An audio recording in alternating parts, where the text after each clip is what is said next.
listeners on Guam. Voted one of the 100 most important radio talk show hosts in America, The Jim Bohannon Show brings listeners a unique blend of breaking news, interesting features, and informative reports on a spectrum of topics. The Jim Bohannon Show, Saturday through Monday from 6 to 9 p.m. and a Sunday morning bonus show from 6 to 9 a.m. Jim Bohannon on Guam's only news talk superstation, 93.3 The Point.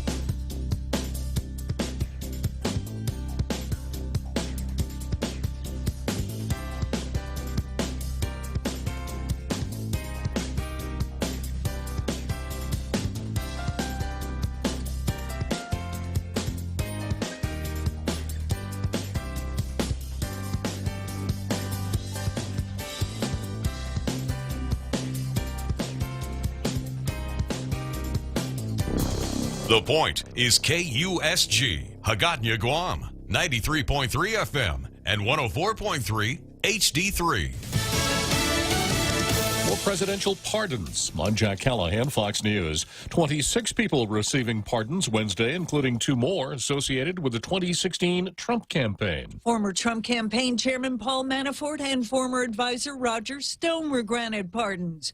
Both have been caught in the special counsel's Russia probe. Manafort convicted of tax fraud, Stone convicted of lying under oath to lawmakers. President Trump also pardoned Charles Kushner, the father of presidential advisor Jared Kushner. The older Kushner admitted to tax fraud. He was prosecuted by former New Jersey Governor Chris Christie. Fox's Jill Nato. Paul Manafort posting on social media that words cannot fully convey how grateful he and his family are.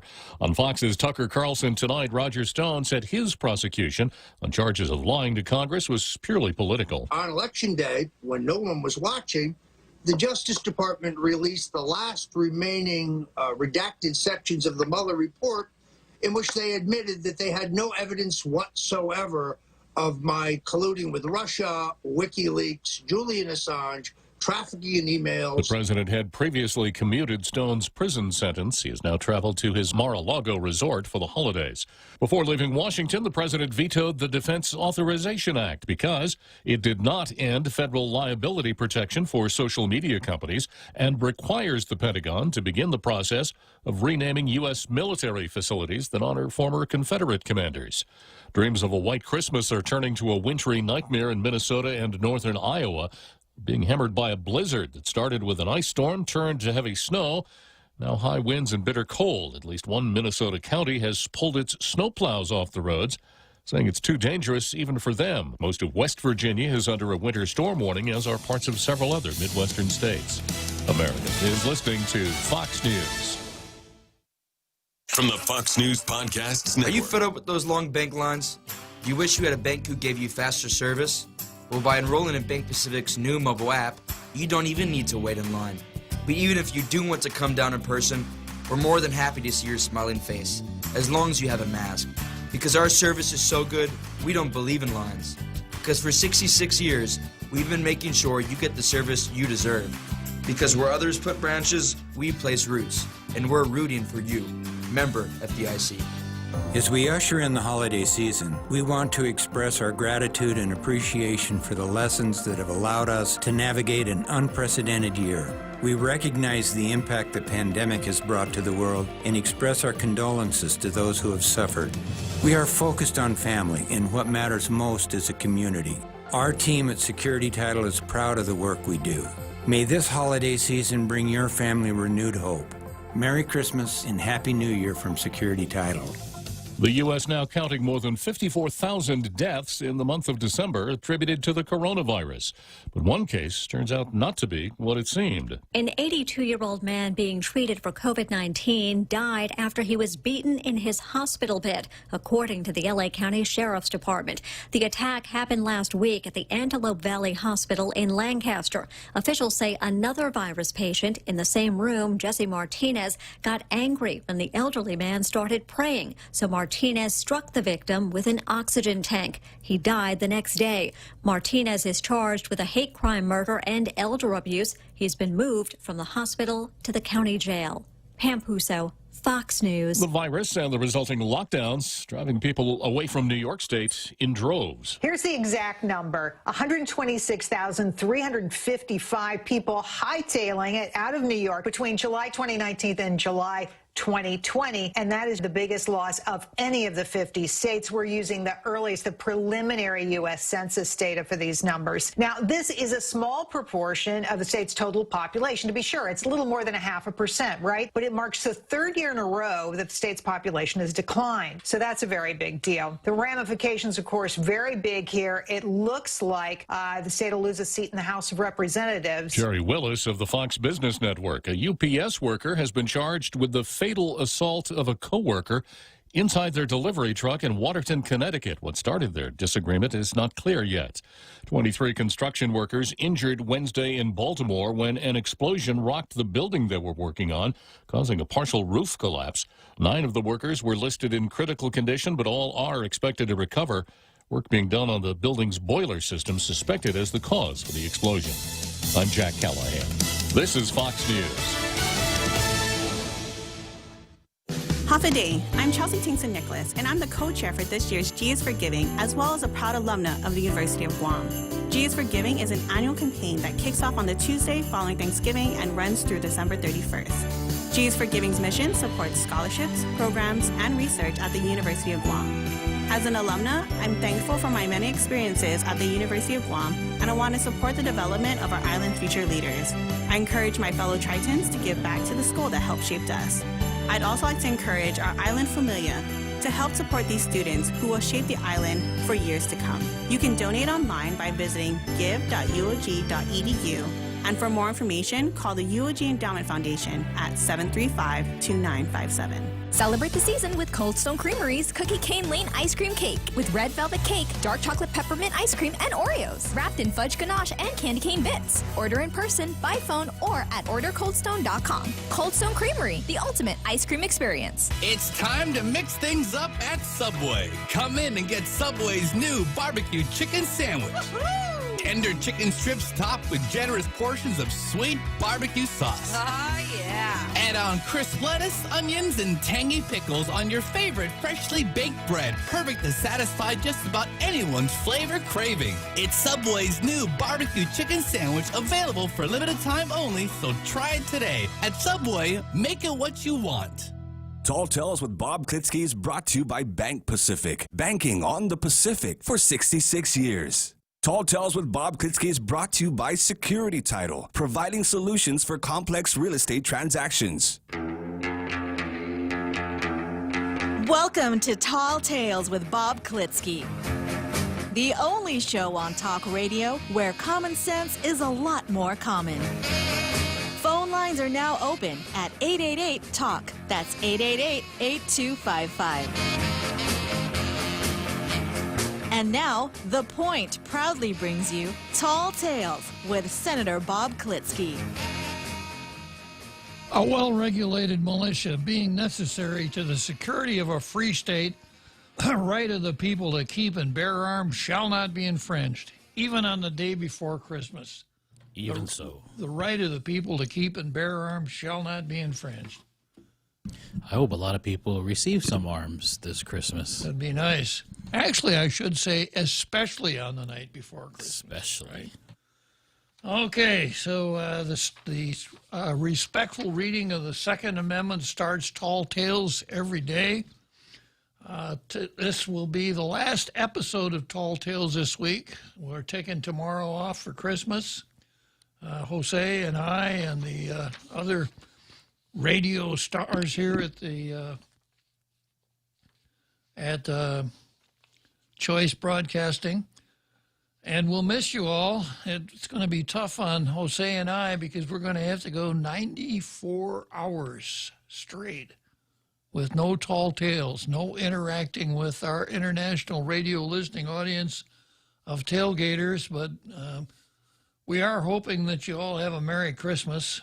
And we'll see you back again next Monday. So, for today's show, let's kick off with Zemi Ikotny.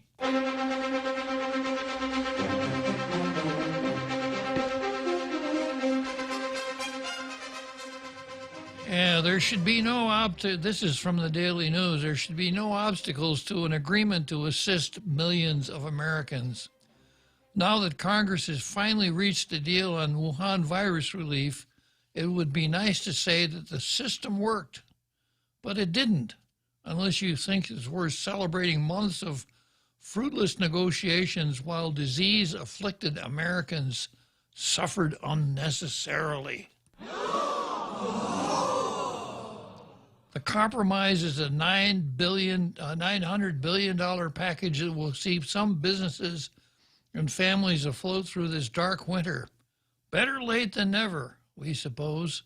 It's hard to feel good, however, about yet another massive pile of pages thrust before lawmakers desperate to leave town. The pressure was intense as deadlines bore down. Christmas on Friday, enhanced unemployment benefits running out on Saturday, and an eviction moratorium ending New Year's Eve. Lawmakers also had to get the package done in time to add it to the must-pass $1.3 trillion bill to fund the government through September. Political scientists would call this set of circumstances multiple hard deadlines and unthinkable consequences on politics and real life in the event of failure, highly conducive to productive negotiations. We call it corrosive brinksmanship that left Americans feeling abandoned in a time of rising hunger, lost homes, lost jobs, and lost loved ones. COVID-19 has now claimed nearly 319,000 lives in the United States, and vaccine rollouts notwithstanding, it will claim tens, if not hundreds of thousands more before the pandemic is under control. Deals often come down to math. The Democrat-controlled House passed a $3 trillion package in May, then came down to $2.2 trillion. The Republican Senate considered a $1 trillion version. So what happened? In a word, politics. A big surprise, There shouldn't be any politics. House Speaker Nancy Pelosi was negotiating with Treasury Secretary Steven Mnuchin, but in October, Senate Majority Leader Mitch McConnell reportedly warned President Trump not to cut a deal with her. Republicans worried it would divide them, and McConnell said it would disrupt plans to rush Judge Amy Coney Barrett into the Supreme Court. Pelosi, meanwhile, insisted she was genuinely interested in a deal rather than denying Trump a victory that might boost the economy and help him win re-election. Why would she be talking to Mnuchin if she didn't want a deal? She asked. Whatever motivations anyone did or didn't have, Barrett is on the court, and the election was November 3. There should have been no obstacles to a quick agreement to assuage the anxieties of millions of Americans. But it took more than 6 weeks for negotiators to arrive at the same place they could have gotten to in the summer. McConnell dropped his demand for liability protection for businesses in Wuhan virus lawsuits in exchange for Democrats dropping state and local aid from the talks. Then Senator Pat Toomey, Republican Pennsylvania, threw a new wrench by trying to limit steps the Federal Reserve could take to help the economy in emergency, as if this was a major concern of people lined up at food banks or staring at eviction notices. The overdue relief measure will deliver money for vaccine distribution and health care workers, loans for small businesses, and $600 stimulus checks for qualifying individuals. Longer, larger unemployment benefits will continue. As a bonus, it will help solve the problem of surprise medical bills from out-of-network providers. But a close reading of the fine print in the weeks and months to come will undoubtedly reveal less savory provisions as well, and we've already discovered a bunch of those. In normal times, we'd be worried about borrowing an additional $900 $100 million and adding it to the national debt. I'm worried about it. We're so far in the hole now, you can't even see the top of the hole. In normal times, we'd be worried about borrowing an additional $900 billion and adding it to the national debt. These are not normal times. This is the biggest public health disaster in more than a century. The Wuhan virus pandemic has exposed painful inequities in medical care, opportunity, and economic security, and gaping holes in the safety net for families and children. The lesson from this long struggle isn't that the federal government should be stingy in a crisis. The lesson is that the government has a crucial role. And, of course, the writer of this editorial for the editorial board would have us believe that politics are not important. What's really important is helping the people. But, of course, this is standard statist Democrat politics from the top to the bottom. Sleight of hand. Yeah, a little sleight of hand. So this is fine. You know, $1 trillion here and $1 trillion there. Pretty soon you're talking serious money. But pretty soon our money is not going to be worth the paper it's printed on. We're $30 trillion in the hole now. And our money, Nixon took us off the gold standard back in 1971. So before that, if you turned in $1, you could get $1 worth of gold for it. Nowadays, if you turn in $1, you could get maybe 100 cents made of some kind of an alloy. So our money is only worth what people think it's worth. And as we keep cranking it out and giving it away, sooner or later, more than likely sooner, people are going to say that money is not worth anything at all. It's a classic case of fiat currency. It's only acceptable because people believe it's worth something, but it's not worth much at all anymore. And as we keep cranking it out, as people say, as we keep the printing presses running and handing out money, it becomes worth less and less.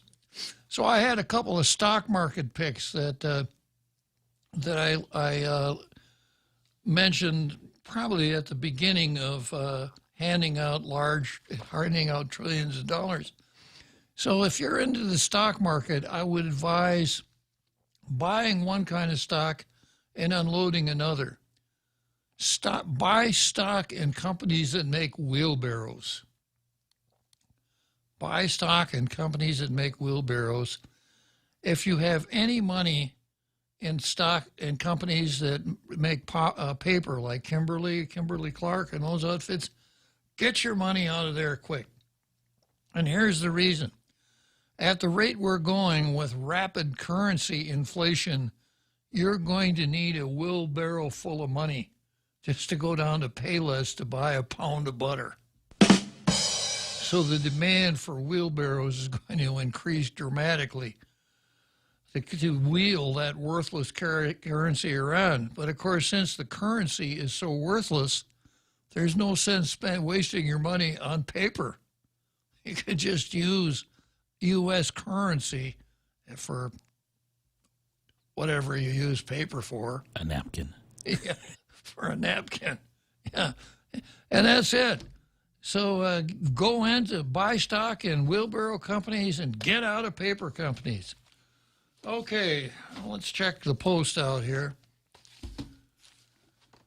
Family violence doesn't cease during the holidays. Victims need a way out. As a year draws to a close, to the end, there are victims in our community who are quietly suffering at the hands of people they're supposed to trust, and in homes where victims are supposed to be safe.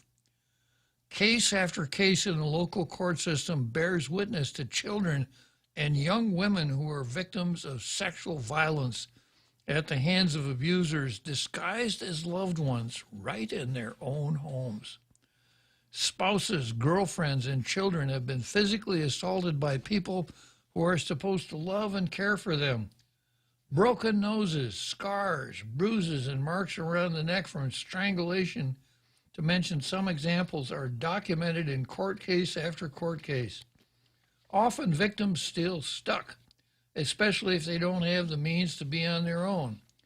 These abuses usually go unnoticed from outside the victim's homes until the injury becomes severe enough that an ambulance and police have to be called. Some of the abuses of children, as have been reported previously, went on for years until the victims have grown to be adults, which allowed them the ability to finally leave. In this pandemic, with the, quote, Safer at Home initiative of our local government, victims of abuse are ironically silenced at home.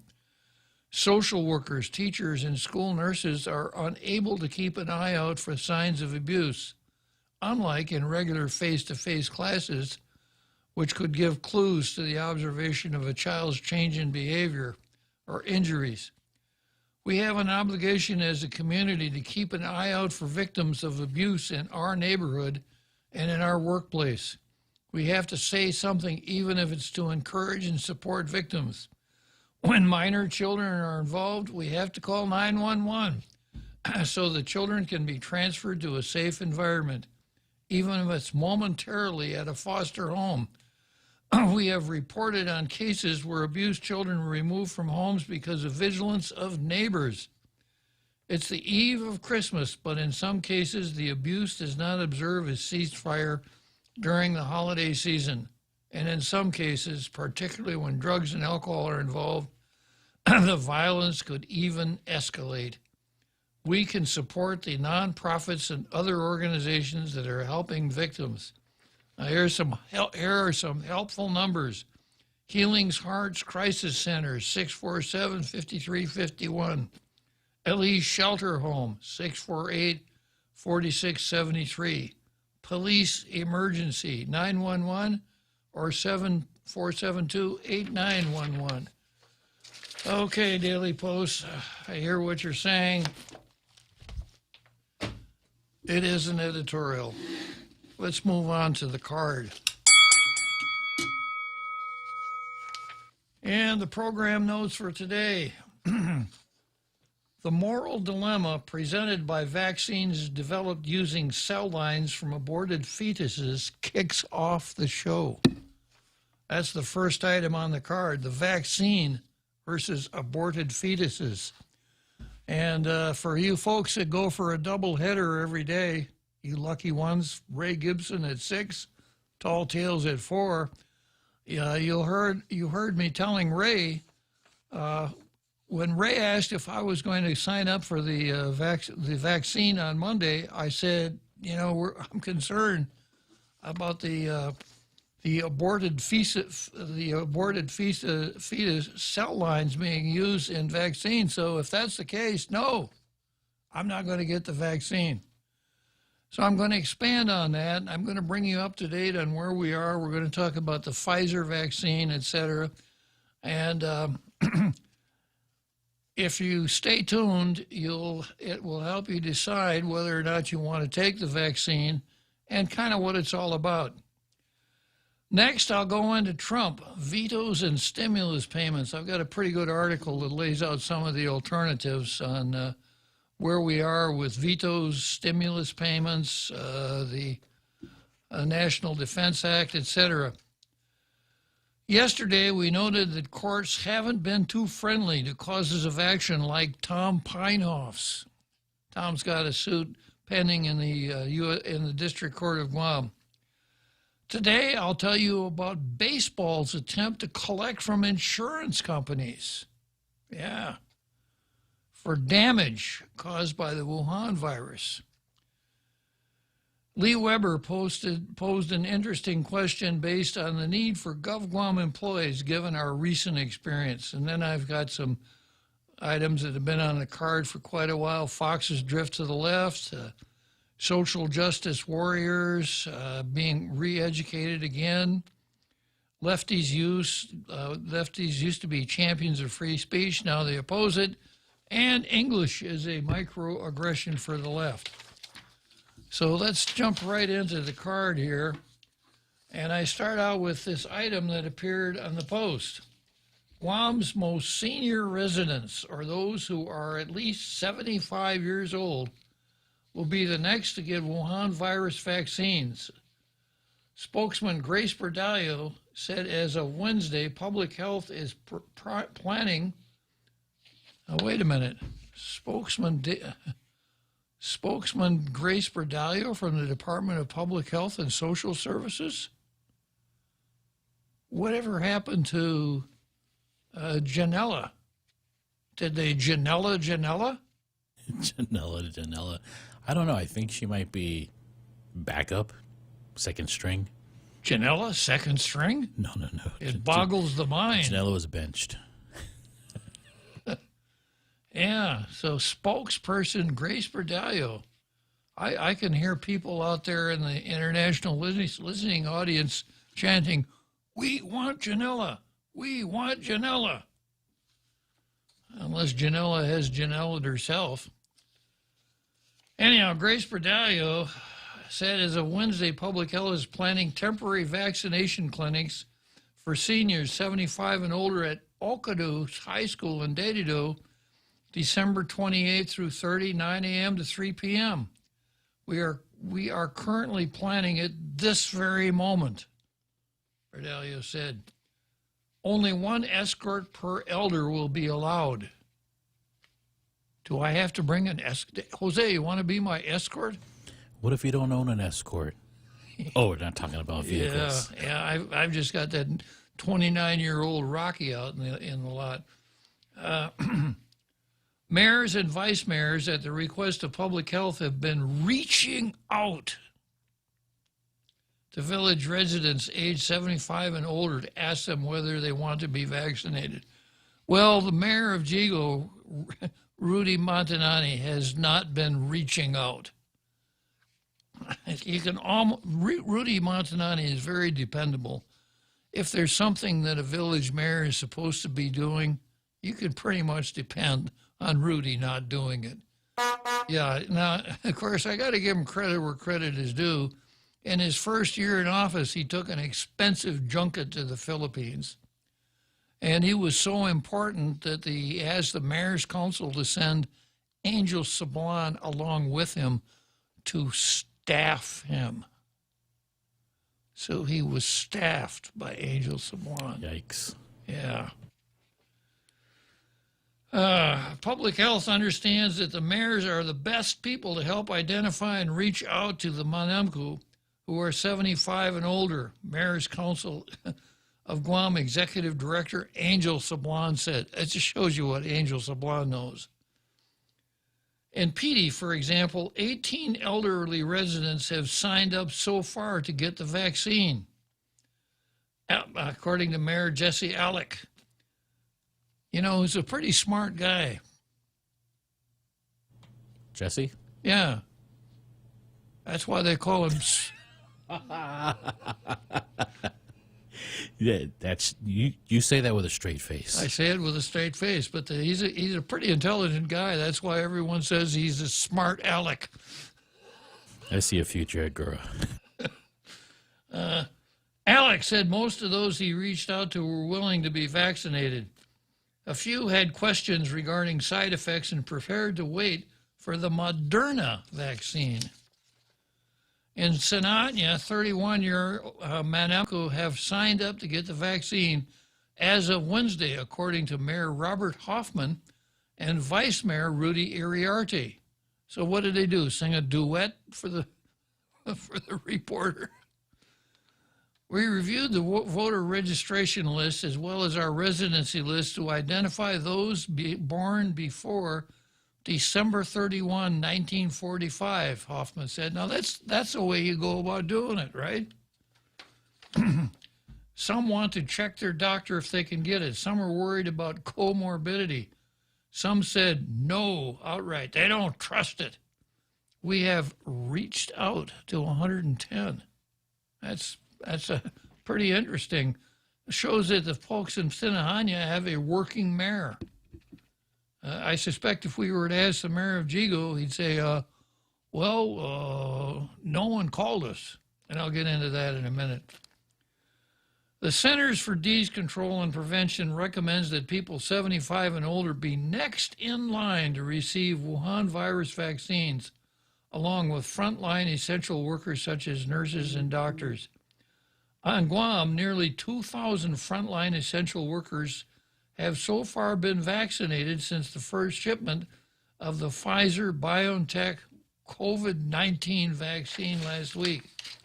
Public Health Director Art San Augustine met with more than 20 mayors and vice mayors on Tuesday afternoon, Angel Sablon said. There were mayors who raised concerns about the distance the Manamco have to travel from Molesu, Homatak, or Analahan, for example, to Dedido for the vaccine. Well, that just isn't right. Yeah.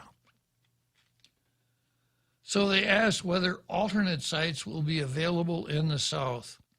Berdalio said public health will make a site visit to Okudo High School before the clinics start. You mean they haven't been there yet? And they decided that's where, so I can, Monday morning at 9 o'clock, nobody's here to open the door. Somebody call the principal and ask him if he'll open the door. Staff have said the Manamco will probably want other locations.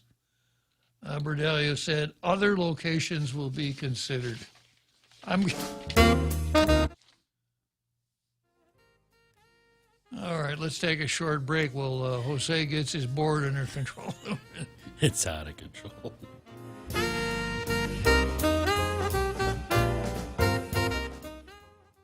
Training. Hi, I'm Jerry Roberts, and every day on The Ray Gibson Show, I get to comment on the incredibly diverse, fun, challenging, sometimes frustrating, often exciting, but always interesting world of work. I hope you'll be there with us. You can find daily transcripts of The Extra Point at GuamTraining.com. Tune in every weekday morning at 7:20 for The Extra Point with Jerry Roberts, brought to you by Guahan Insurance Services and First Hawaiian Bank on 93.3 The Point. We all need to fight COVID-19, and we need all the weapons we can get to beat it. Your smartphone can be one of the most powerful tools to battle this pandemic. The Guam COVID Alert Exposure Notification app can let you know if you've been exposed to someone who has the virus. Add your phone to the COVID fight by going to guamcovidalert.guam.gov or download it from the App Store or Google Play now. Help Guam stop COVID-19. Tall Tales with Bob Klitzkie is brought to you by Bank Pacific. Banking on the Pacific for 66 years.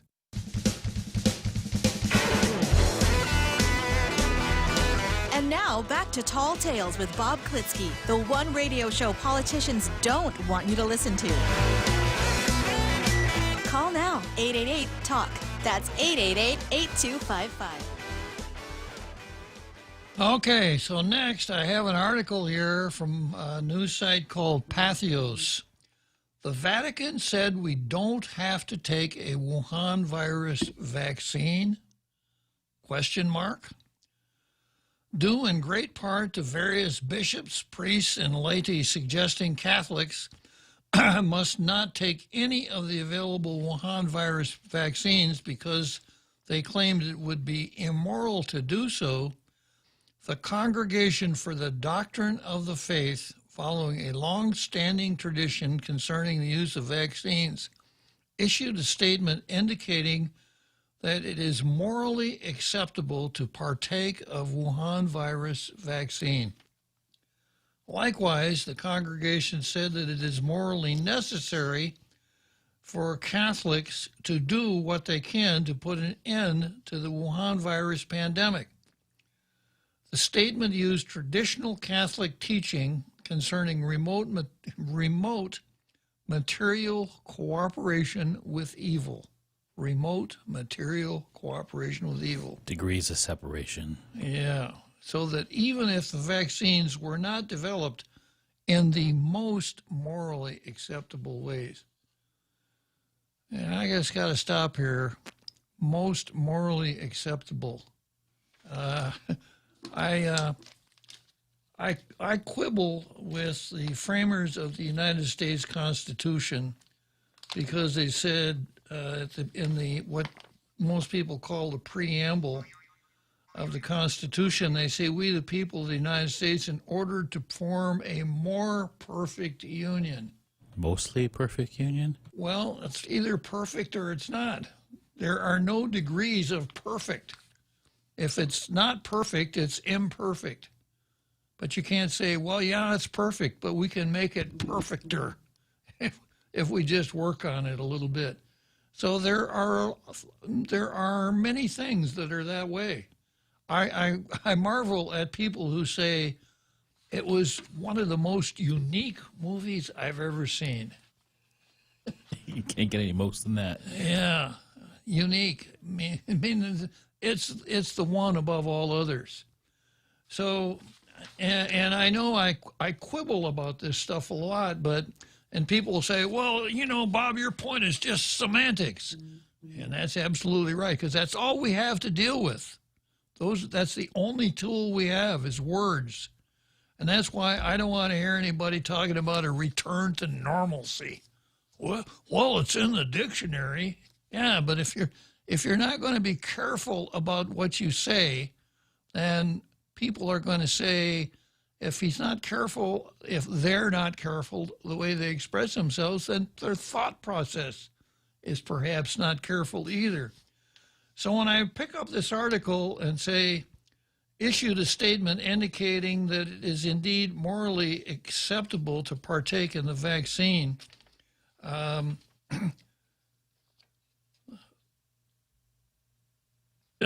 because the vaccines were not developed in the most morally acceptable ways. Now, I'm going to pose a proposition here that you may feel free to disagree with on Facebook or 888-8255. Something is either moral or it's not. If it's not moral, then we say it is immoral. But we don't talk about degrees of morality. So when it comes to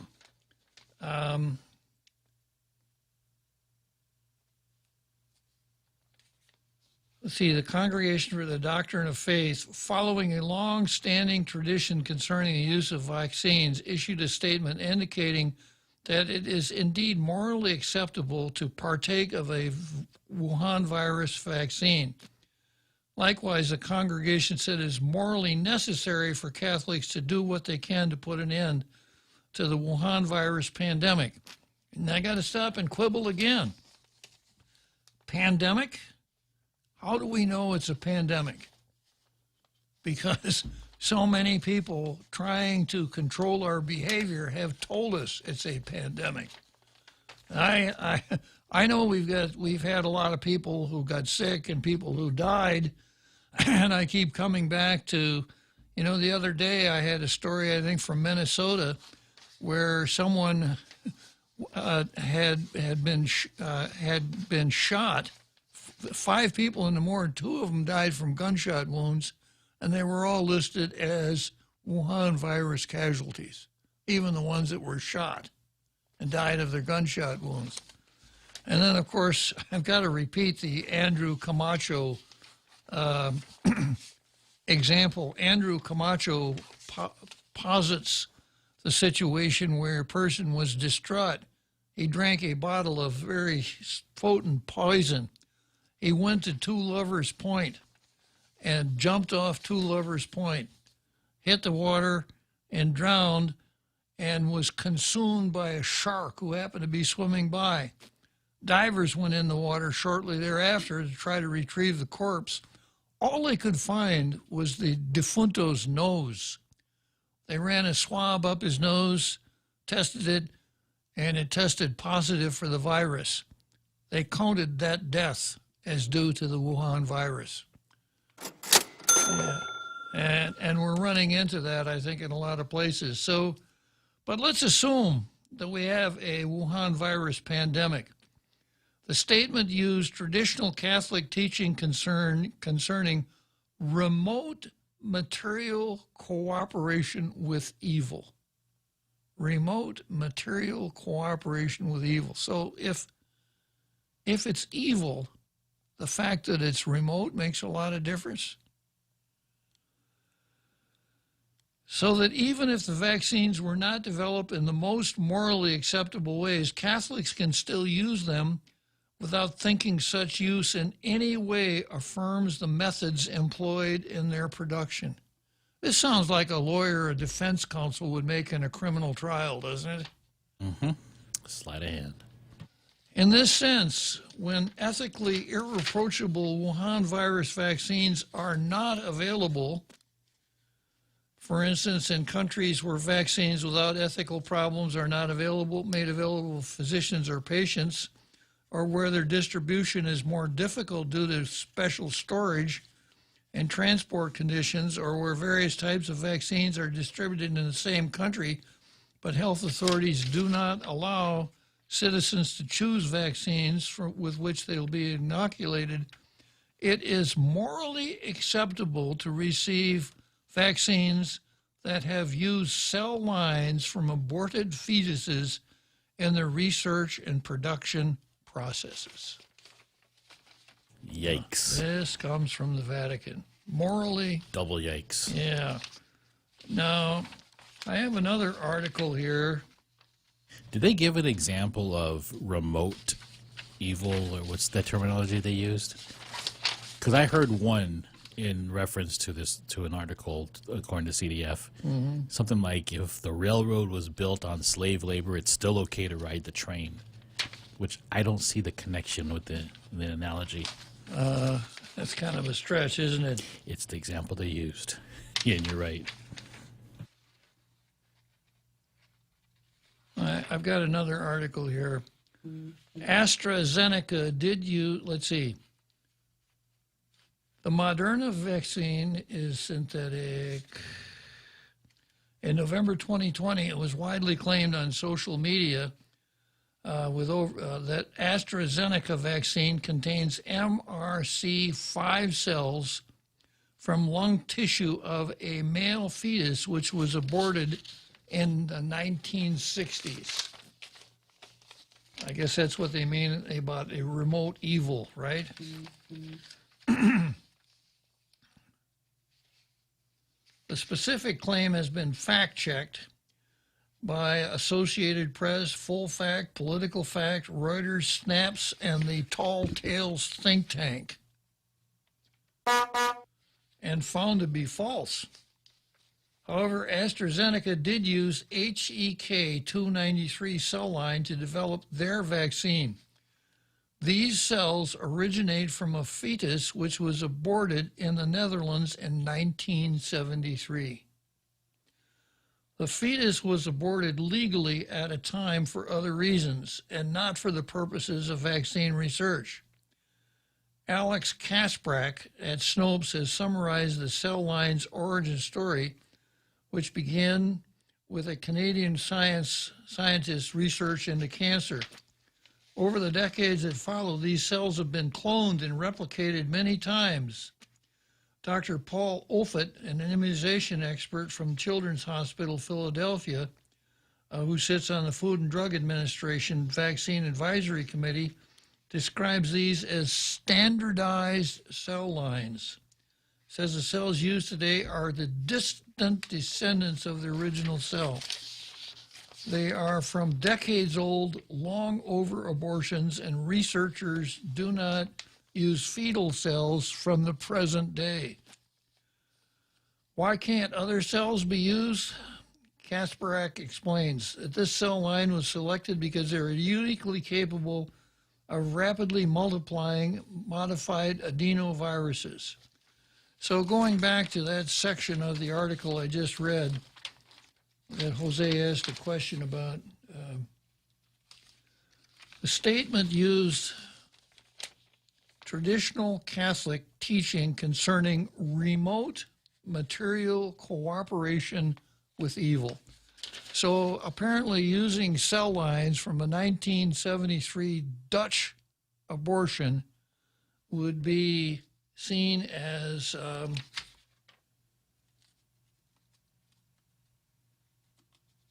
where is that line again?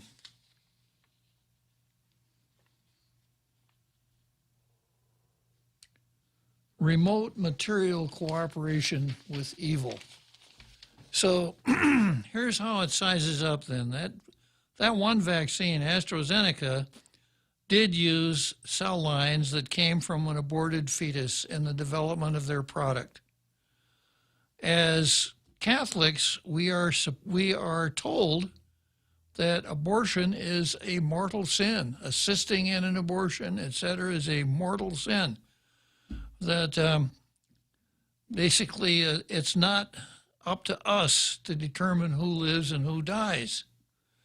So what the Congregation for the Doctrine of Faith here is saying, yeah, but, you know, if it happened a long time ago and it's, you know, it's just not totally lacking in morality, then it's okay. And this is coming from the church.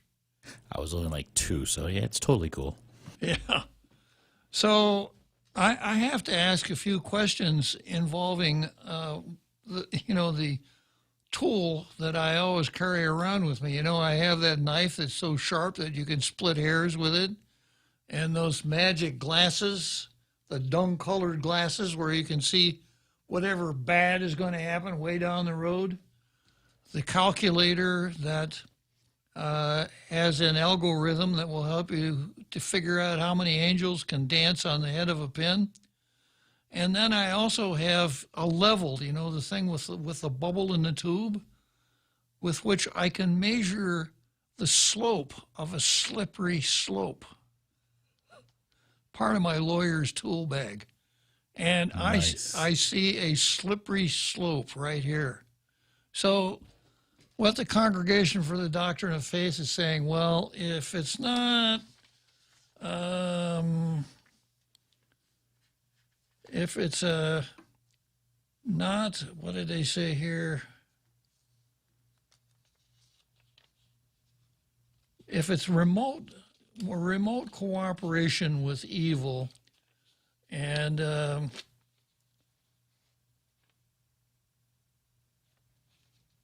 therefore morally, not completely immoral, then it's okay. So let's examine that slippery slope. So let's say in the process of doing this, others are saying we should be doing more research with fetal tissue because there's no telling what miracles we can discover. And as a sidebar, I got to talk about the Harris-Biden ticket. When Kamala Harris was the Attorney General of California, she took it upon herself to prosecute a guy named David DeLayden.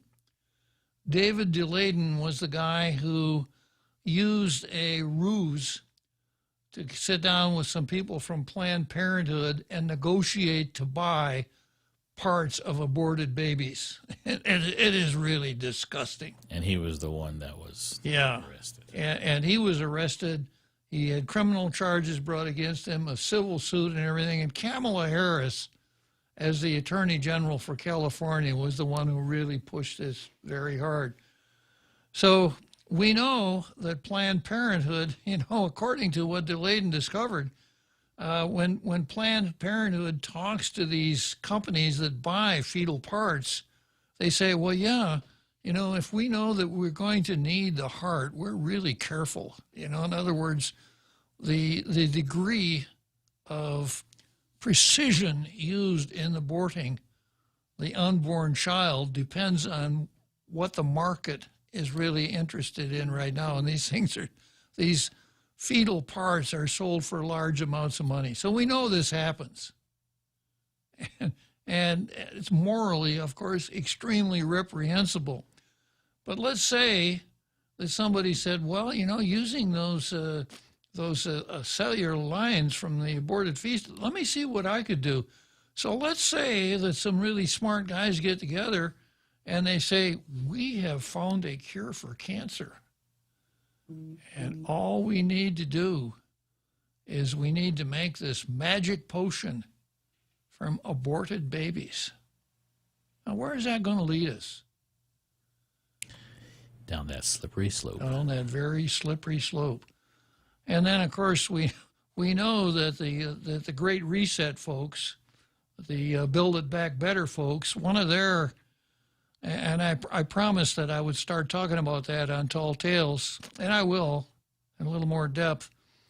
But Jeffrey Sachs and Bill Gates and those guys are talking about population limit, that the world has too many people right now. The Earth can only support so many people. So we've got to work on population limits. Is that called thinning the herd? Thinning the herd. So consider thinning the herd with placing great value on aborted baby, the parts of aborted babies, as for use in creation of various kinds of medical miracles. And where does that take us? Are we going to, is our enlightened government's going to subsidize women? Please get pregnant and have an abortion, because we got to crank out more of this. Now that's reaching pretty far. That's an exaggeration. Let me take a short break here, and I'll come back to the Congregation for the Doctrine of Faith.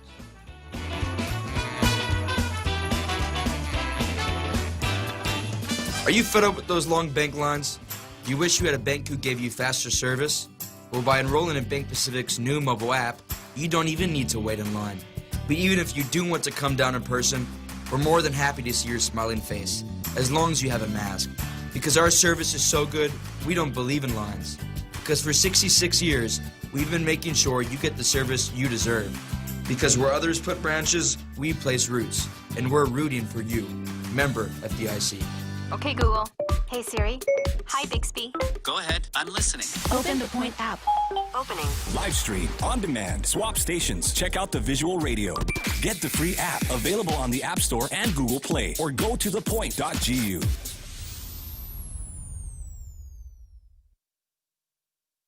Dos are open for takeout and delivery services. More details, call the Hagåtña location at 479-2652 or Mezcla Dos Upper Tumon at 646-6295. Get your mezcla fix at the comfort of your home.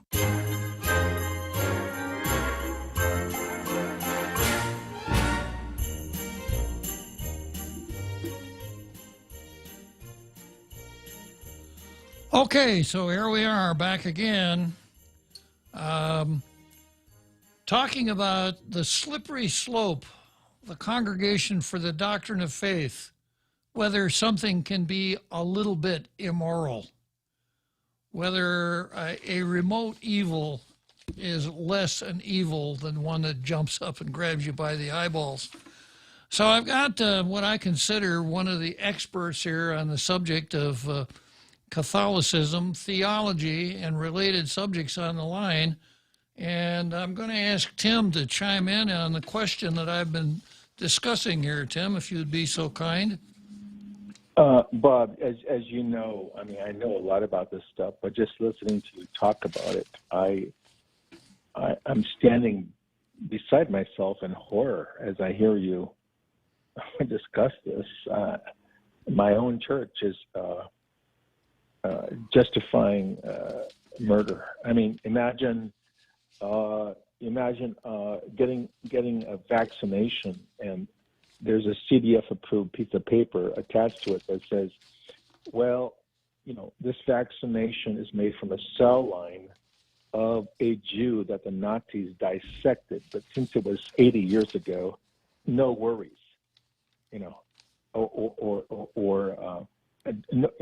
this is from a cell line from a black man who was a slave in 1849, who was tied to a wagon wheel, and who was cut apart piece by piece, which is the normal torture for an escaped slave. But no worries. It was 150 years ago. This is what what my church is saying right now. That's what it's saying. It's couching its language behind, well, don't worry, it was an aborted fetus. This is a horrific language. I don't know how else to say this. I was in conversation with a friend a few days ago who just basically explained it all as follows: that the Pope, the cardinals, and the bishops do not believe in God and have no fear of hell. I can't explain it any other way. How can you explain the Congregation for the Doctrine of the Faith and the Pope himself saying, "Oh, it's okay, don't worry about it"? Other than they don't believe in God, they have no fear of hell, and that's the church that we're looking at. Now, that doesn't make me leave my religion. I once shared, I won't leave Jesus because of Judas, but it's really hard at this point, the way that you're sharing it, on the air. We're dealing with Judas, at the highest levels of the Catholic Church, the smoke of Satan. I don't know how else to say this, but it's exactly what it is. They're saying it right up front. Don't worry, the baby died 50 years ago. We cut it into little pieces and we extracted its stem cells. And because COVID is such a terrible thing, which, like as you mentioned, we don't even have any proof of that. There's no proportionalism here at all. They're trying to use this just war theory, proportionalism, but there's no proof at all that there is such proportion that would justify this. And they're rushing to support basically the Biden presidency, which is really what this is all about. The Vatican itself, they're rushing to support baby killing. I mean, that's my Catholic Church today from the top down. And anyway, that's how I feel about it. At this point, so terrible. Christmas Eve, Merry Christmas. Yeah. Yeah, actually, I have something to say about Christmas when you get a chance. But go ahead and share what you. Well, I got you on here, Tim, and we got about 5 minutes to the big halftime show. So tell us about Christmas. Well, real quickly, so Christmas. My short story is that Christmas actually, for Catholics anyway, who still are Catholic, don't worry about the other stuff. But Christmas actually begins on Christmas Day. It doesn't begin like after Thanksgiving or Halloween or whatever. For Catholics, Christmas season is really the true 12 days of Christmas, and then continues through what we call Christmas tide, all the way to the baptism of the Lord. So, don't worry about the rest of it. And all this happy holidays and the whole debate, happy holidays, season's greetings versus Merry Christmas. Don't worry about that stuff. That's just my thing. So, I say Merry Christmas no matter what, but as far as I'm concerned, Merry Christmas begins on actually the vigil of December 24th, which is a couple hours from now. So the sun goes down. It's Christmas. So Merry Christmas, Bob. Well, Merry Christmas to you, Tim, and I'm glad you could call in and help us out a little bit with this morally acceptable. Yeah. Oh my God! I mean, keep beating that up, Bob. I mean, the Jews, the blacks. I mean, is anything off limits? I mean, seriously, it's terrible. It's really terrible. But anyway, go on. Keep going. Thank you, Tim. Merry Christmas. You got it. Merry Christmas. God bless you. Okay, so the key words here are. The statement used conditional Catholic teaching concerning remote material cooperation with evil, so that even if the vaccines were not developed in the most morally acceptable ways. I can't get past that sentence. That's the whole crutch of I think the whole morality issue. Is you have to be okay with what they're saying there to discuss the rest of what they're trying to say. Exactly. And how can you? Yeah. So, there's a couple of terms, deontology and teleology, that you don't find in normal conversation. But deontology means that you have some gates. And there are some things that are always wrong, always evil, always no-nos, right? And that's deontology. And then the teleology is, well, you can't decide when you're confronted with something. You have to see what the long-term destination is, the long-term goal. And I think that most Republicans, whether they know it or not, are deontologists, and the guys on the other side are teleologists. A conservative says, I don't know what's going to happen from now on, and it doesn't matter because this is always wrong. Whereas a liberal would say, well, I'm not going to be so hasty because, every year we get a little smarter and we develop more and we're better at what we're doing. So this whole thing about, you know, a man and a woman marry to procreate, to propagate the human race, etc. Nah, I don't know if let's wait and see how that works out. It's a living Bible. Yeah, it's a living Bible, yeah.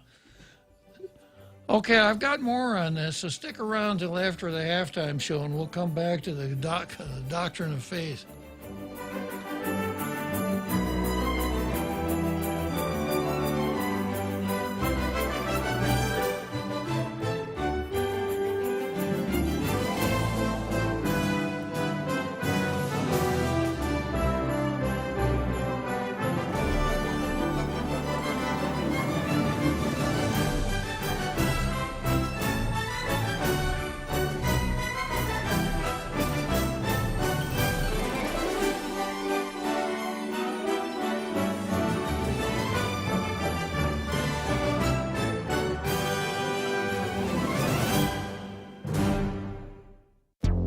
The Point is KUSG, Hagåtña, Guam, 93.3 FM and 104.3 HD3.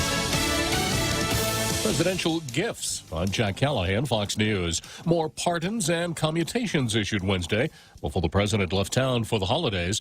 The recipients including his former 2016 campaign chairman, Paul Manafort, convicted of financial crimes unrelated to the campaign, and Roger Stone, who was convicted on charges of lying to Congress. We're very happy. I have an enormous debt of gratitude to God Almighty for giving the president the strength and the courage to recognize that my prosecution was a completely politically motivated witch hunt. And Stone told Fox's Tucker Carlson tonight the Justice Department last month quietly released the last redacted portions of the Mueller report, which he says shows there was no evidence that he'd colluded with Russia or WikiLeaks.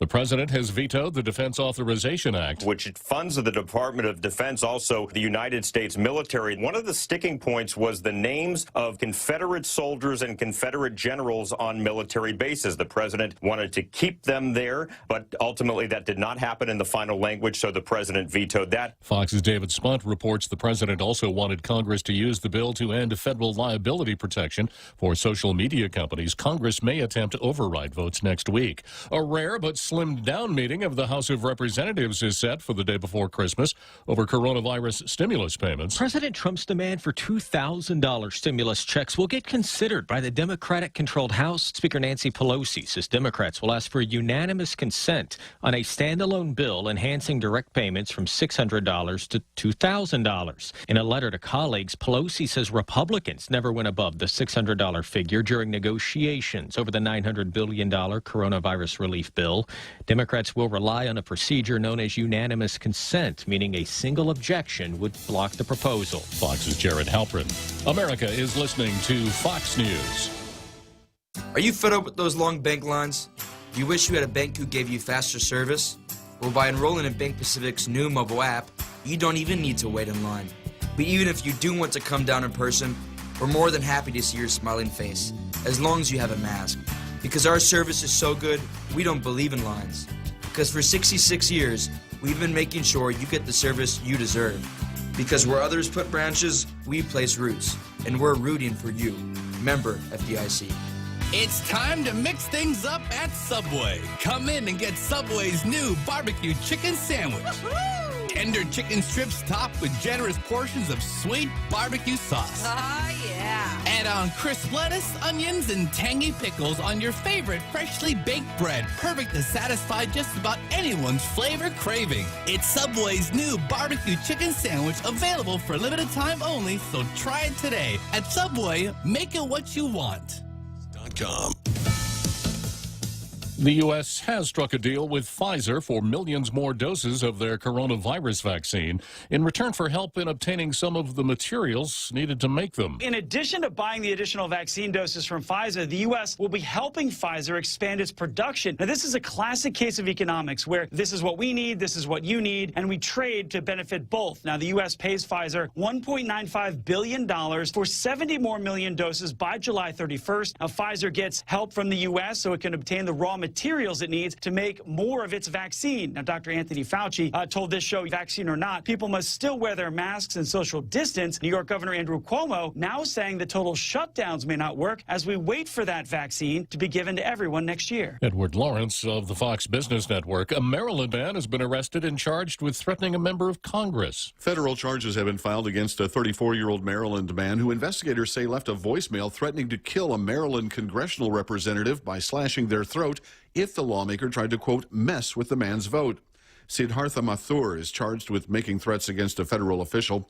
Prosecutors say he told them he left the threatening message out of anger. He faces up to 10 years in prison if convicted. Prosecutors did not name the member of Congress who received the death threat.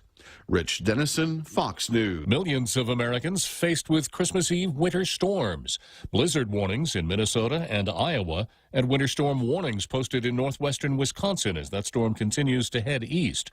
More than 300 flights were canceled at the Minneapolis airport on Wednesday. Large portions of I-90 closed. The Minnesota National Guard mobilized to help rescue and shelter stranded motorists. Winter storm warnings are also posted for portions of the Ohio Valley, and flash flood watches are up from southern Virginia to central Maine, where heavy rains are expected to turn to snow on Christmas Day.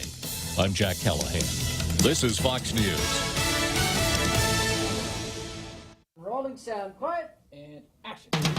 The Ray Gibson Show, starring Senator Mona Silva Tyron as the news anchor. I'm Mona Silva Tyron, and I'll have your local news every morning. Life moves pretty fast, so stay with us to stay informed right here on The Point. Also starring Jerry Roberts as the Better Business Training Guru. Get out there and do something good today. Like listen to us Monday through Friday, 6 to 10 a.m., where we go extra for you. Produced by the real Joe Cruz. And your warm and intelligent host, Ray Gibson. It's the Gibson Stream of Consciousness. All the players and all the games with cameos and calls from the most interesting people like you. We'll see and hear you right here on your talk radio superstation. This is The Point. The Ray Gibson Show was filmed before a live Facebook audience. Buying a house, apartment, or condo, selling your home or property, or maybe you're renting a house, apartment, or condo on Guam. Whatever your real estate needs are, you can count on the professionals at Horizon Properties to take care of you. Call Horizon Properties at 646-7616 or 777-7792. You can also visit them at horizonproperties.com or follow them on Facebook at Horizon Properties Guam. Maria Miller and the professionals at Horizon Properties. All you need to know in real estate. Celebrate the season with Cold Stone Creamery's Cookie Cane Lane Ice Cream Cake with red velvet cake, dark chocolate peppermint ice cream, and Oreos. Wrapped in fudge ganache and candy cane bits. Order in person, by phone, or at ordercoldstone.com. Cold Stone Creamery, the ultimate ice cream experience. Tall Tales with Bob Klitzkie is brought to you by Bank Pacific. Banking on the Pacific for 66 years.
So here we are. We're still talking about Wuhan virus vaccines and the Catholic Church's Congregation for the Doctrine of Faith.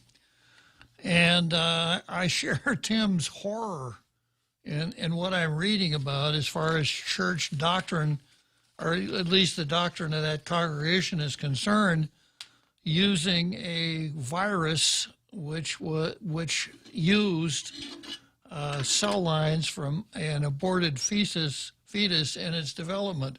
And I keep coming back to this sentence. The congregation said that it is morally necessary for Catholics to do what they can to put an end to the Wuhan virus pandemic.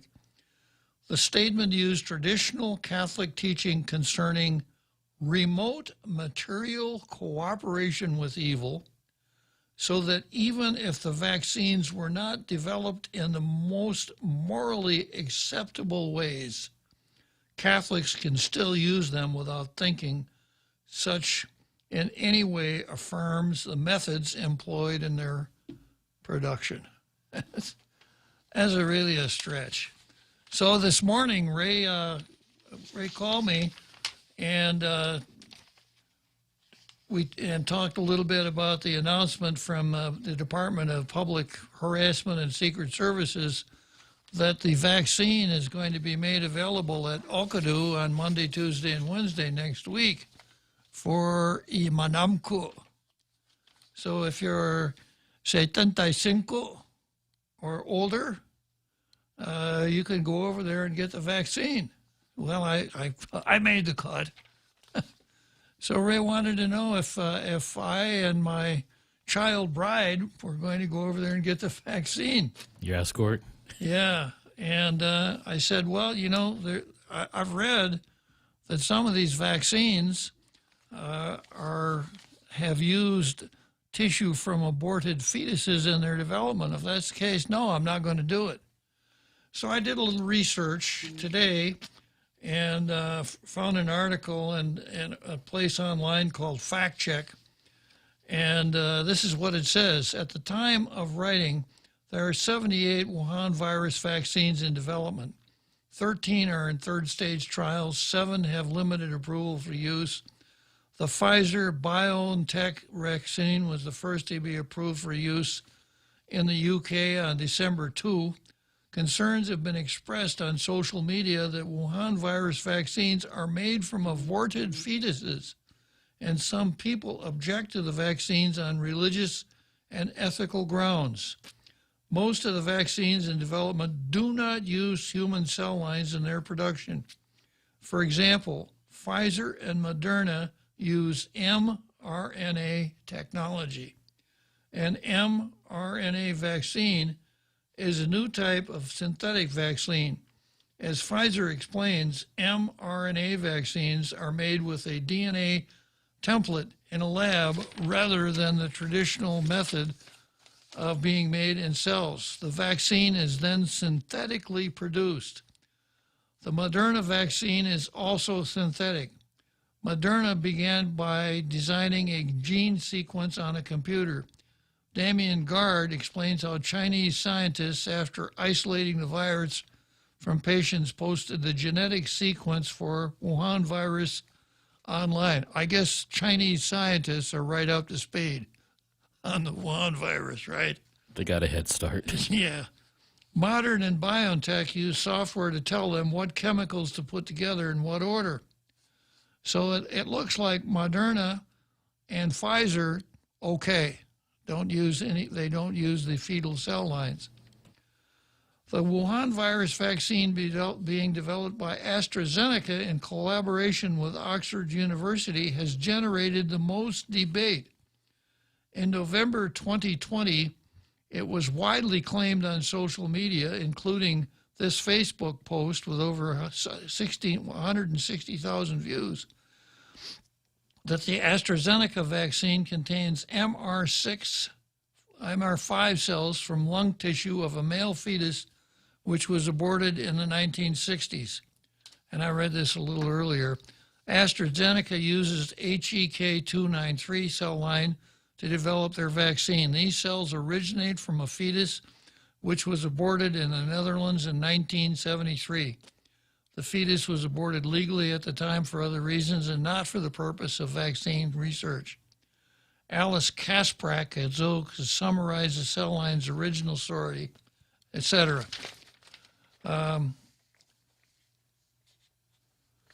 Here's a section called The Ethics of Wuhan Virus Vaccines. Religiously conservative think tanks such as the Lausier Institute have expressed their opinion that lab-sequenced mRNA vaccines, and specifically Pfizer and Moderna, do not pose an ethical problem for them as they are synthetically produced. Some religious groups and those opposed to abortion have questioned the ethics of the AstraZeneca Oxford vaccine making use of fetal cells. The Vatican's Pontifical Academy for Life issued guidance on vaccines in 2005, reaffirmed in 2017, that in the absence of alternatives, Catholics may receive vaccines using historical cell lines in good conscience. We just talked about that.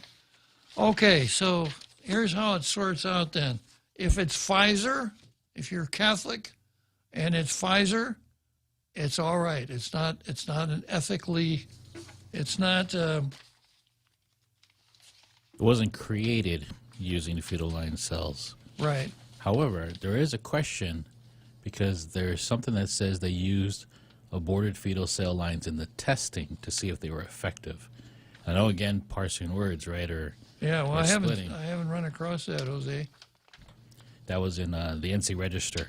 It's very difficult to search some things, like using Google, because they point you to very specific sites and leave out the other sites. That's true. Yeah, so, but yeah, more research, I think, ought to be done. Well, I was about to say that I'm convinced that I'm going to go out and get the vaccine on Monday, it not being the product of fetal cells. And I did read on another site that the way you do it is you call your village mayor and get your name on the list. So guess what? Village mayor's not answering his phone. Well, it's the day before Christmas, right? So, yeah, the ethical... I thought you could just show up. The ethical dilemma is solved by the inattention to duty of the mayor of Jigo. Okay. Yeah, vaccine, no vaccine, it doesn't matter. And, of course, if you're going to be the mayor of Jigo and you're a lame duck, who are you going to look out for? The people that you see every day in your office or people that you don't see in your village? That's a pretty easy one, right? Mayor wants to be a good guy. Let him have the afternoon before Christmas off, right? Yeah. He knows 15 people. Yeah. The whole staff. So I guess the only other thing I could say is that it looks to me like Pfizer is okay and Moderna is okay, but AstraZeneca uses, is not okay because they use those fetal cell lines. Therefore, I suspect that Jane Flores and Governor Lulian Guerrero are not going to sign up for the Pfizer vaccine because it doesn't contain, it wasn't made from aborted fetus cell lines. They're going to hold out for the real thing, right? That's when Jane's not out there looking for an abortionist and Lou is not bragging about being the first openly abortion governor of Guam. Okay, so I got a couple people waiting in the green room here. I've got our Carl and another Joe. I did see something on Facebook that I thought was worth repeating. And, of course, it comes from Andrew Camacho, who said, progressives take one small step at a time. Before you know it, what was unthinkable is commonplace. Good call, Andrew. Okay, so I've got the most dangerous man in the room, followed by another Joe. And the most dangerous man in the room, Nelson. Carl Nelson. Shaken, not stirred. Wants to talk about the vaccine. Go ahead, Carl. Hey, good afternoon, Bob.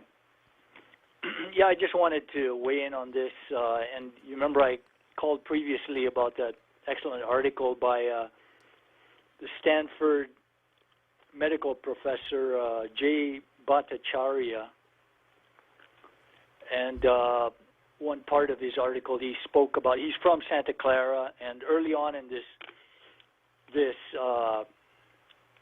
quote, pandemic, there was about 1,000 recognized cases that had been found through swabbing or coming into the hospital because of symptoms. So he was curious, and he went out into the community with his team, and he administered antibody tests. And they found over 50,000 people that had the virus, but were asymptomatic, or they had minor symptoms and thought it was just a cold. So I just find it ironic that they're doing all this stuff when probably a lot of people that they're administering this to don't even need it. If they would just administer the antibody test and confirm, they would save a lot of wasted resources. I have a strong suspicion that if they did that on Guam, they would find a lot of people that have already had it and been asymptomatic or minor symptoms. They recovered and didn't even know it. So that's the irony I find about all this controversy, that they haven't taken the time to first administer antibody tests, which I think would be kind of common sense. But, I don't know. They never consulted with me, so I don't know. Maybe I'm wrong. Well, Carl, what do you think about the ethical dimension that I spent some time talking about? Oh, the ethical dimension? Yeah, to tell you the truth, until you brought it up, I hadn't really thought about it because I didn't even know that there was any of the cell lines in these vaccines that involved fetal tissue. Yeah, as much as possible. If I had a choice, I would prefer to use one that doesn't have fetal tissue involved in the development. I think that's unethical. I think it's immoral. So, that would be my take on it. And you're right. I think it's a slippery slope. As these things are accepted, it becomes more commonplace to use fetal tissue for more and more things, and you're creating a market for fetal tissue, which I think is a dangerous thing. And I've read that in China, the human organ business is thriving. That if you could go to China and you can buy a kidney or a liver or a heart or some of these other things. Yeah, I learned quite a bit about that from, there's an excellent YouTube channel, China Uncensored, and they've got quite a lot of videos there, but some of them are about the organ harvesting market in China, and it involves the Uyghur Muslims, political prisoners, people who are largely expendable. So it's really tragic. I saw an interview of a professor who had studied China for over 40 years, and he knew his stuff. And he loves the Chinese people. He thinks they're magnificent people, very good and hardworking, resilient, resourceful people. But he compared the Chinese Communist Party to the modern-day equivalent of the Fourth Reich. And I think he's right. I mean, based on what they've done and are doing to the Tibetans, to the Mongolians, to the Uyghur Muslims in Xinjiang, formerly known as East Turkestan, what they've done in Hong Kong in crushing freedom, it's horrible. And well, we really don't have to worry about it because our new president has great relations with China. And, if we're really lucky, he'll appoint his son to be the U.S. ambassador to China, and things will work out really well for us. Yeah, I have many concerns about policies flowing through a Biden administration, but my number one concern is his chumminess with the Chinese Communist Party. I have a son in the military, my only boy, and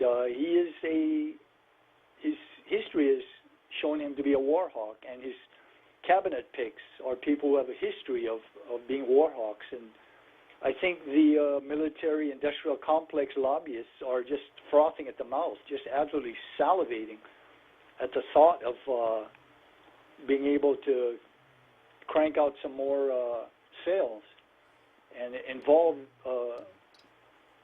young soldiers in, in these conflicts. Say whatever anyone will about Trump, he did not involve us in more useless conflicts. And there's the, 4 or 5 Middle East peace deals. I like that. I really like that a lot. Anyway, Bob, that's my 2 cents for today. I appreciate you allowing me to chime in. Thank you. All right, back to your secret missions, Carl. All right. Get him. All right, the most dangerous man in the room. And now I've got not Joe, but another Joe. It's another. Yeah, now the other day I had another Joe, right? Yes. Yeah. This is the another Joe. So this is just another Joe, not another Joe. Well, Merry Christmas again. All Actually, right. I should say because we won't be able to say it tomorrow because you guys are on vacation. So I have to say, Uncle Bob, it's really tempting to think of if ever there was a time to exercise the Second Amendment and or to protect the idea of it. It seems that it's pretty close to that time. I think primarily because I can't imagine being in a position where I'd feel that I'd be able to somehow keep up with the physicality of the actual defending oneself now rather than in the future. When I get older, I'm already middle-aged, but there's a certain point in time when you're seriously thinking, pick up a gun? I'm not sure I can even pick the gun up, let alone use it. So if the evidence is there that there has been a fraud in the election and there's just no interest to investigate it because it has something to do with the majority. I think the use was it even the Republican leader, so-called leader in the Senate, McConnell. He might be worried about not being able to keep a majority of Republicans in the Senate if they even bring up the issue of questioning the election fraud. It's just disturbing, Uncle Bob. I mean, this is not even the start of it. I mean, in the past, there's still the issue of Benghazi and Hillary Clinton's emails and all these other issues that they would not address while Democrats were in power. And you think they're going to address this if they become in power again? I seriously doubt it, Uncle Bob. And while Republicans are in power, they're worried that they won't keep a majority. That's the reason for not taking action? I mean, to me, I'm thinking get real. So, I mean, look, someone needs to articulate it better, whether it is or is not time to take more serious action, whatever that action is. Obviously, it's better to use words than take up some sort of action. I mean, like as far as physicality, but at some point, if they're saying, just I would take the advice of Israel. If your enemy, right, your opponent has become your enemy, and they're telling you they want to destroy you, they want you to cease to exist, right, and all that you stand for, I'd say believe them and take action to defend yourself. But I've gotten off the subject, the reason I called Uncle Bob, in regards to the vaccine. Right. I just want to go back to that. Which vaccine company, which companies are using aborted fetuses? Did they? I think you might have identified them earlier, but I wasn't sure. Yeah, well, from what I've read, Pfizer is not, Moderna is not, AstraZeneca is. Okay, so AstraZeneca, Moderna is good, AstraZeneca bad. Yep, Pfizer good, Moderna good, AstraZeneca bad, and I hypothesized that Governor Lulian Guerrero is not going to get Pfizer or Moderna. She's going to hold out for AstraZeneca, all in the name of consistency. Okay, so everyone remember AstraZeneca? She never heard of an abortion she didn't like. Hey. So everyone listen to everyone in the Tall Town Station should take into mind AstraZeneca is definitely something to question. Yes. And you know, the thing is, science. There's a lot of good science, and hopefully people will pay more attention. I just got a text. Hang on a second. I just got a text from the Bureau of Women's Affairs. Tony calls it what? Jose calls it what? The bois. The bois. Yeah, here it is. Bureau of Women's Affairs advises don't use the Pfizer or Moderna vaccine. Hold on and wait for AstraZeneca. That would be the Bureau of Women's Affairs official position, right? That is when Jane Flores is not out looking for an abortionist for us. Hey. Okay, well, thanks for clarifying that. AstraZeneca bad. Yeah. And you know, I can't help but say there's the science that they can take fetal tissue, I think, from I don't know if I'm wrong about this, but like umbilical cords. I heard years ago. I heard that umbilical cords might contain. If this is, I don't know if I'm mixing up stem cells. I'd have to check my book on naval history about that one. Not Air Force, but naval. Good talking to you, another Okay. Joe. Thanks a lot. Take care. Merry Christmas.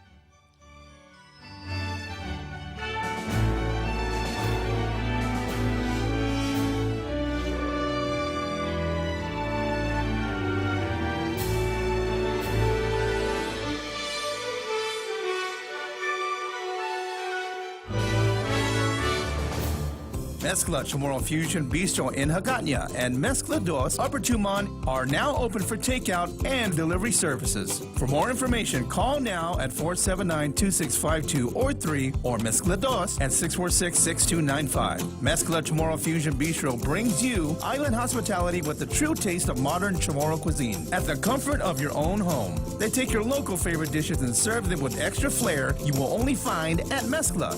Mezcla, a true taste of Guam. As we usher in the holiday season, we want to express our gratitude and appreciation for the lessons that have allowed us to navigate an unprecedented year.